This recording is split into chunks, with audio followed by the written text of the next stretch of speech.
J'étais chez moi, face à moi-même, dans ma solitude.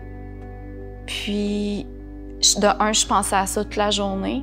Puis de deux, pour éviter de penser, ben ce que je faisais, c'est malheureusement, je prenais des médicaments pour m'endormir, puis je dormais toute la journée. Parce que je voulais pas tolérer le sentiment d'avoir faim.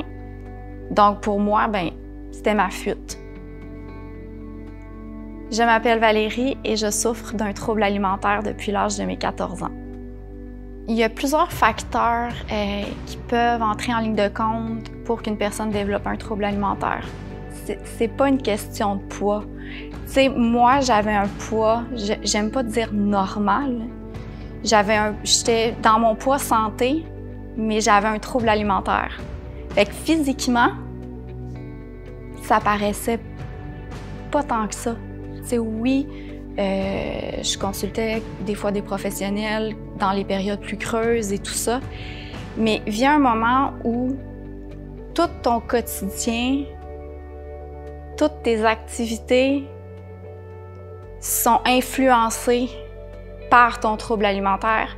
Puis je pense que c'est à partir de ce moment-là que là, ça devient hyper problématique. Parce que tu refuses des sorties, tu t'isoles,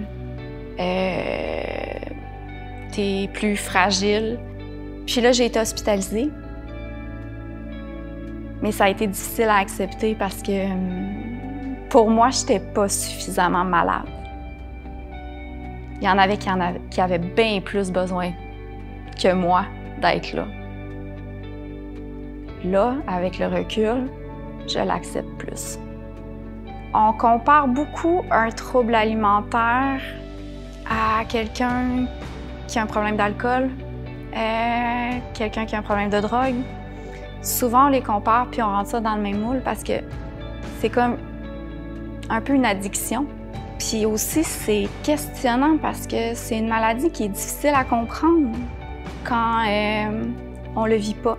Puis à partir du moment où j'ai décidé d'en parler ouvertement, je pense que les gens ont été plus à l'aise de me poser des questions, se questionner. C'est quelque chose qui est tellement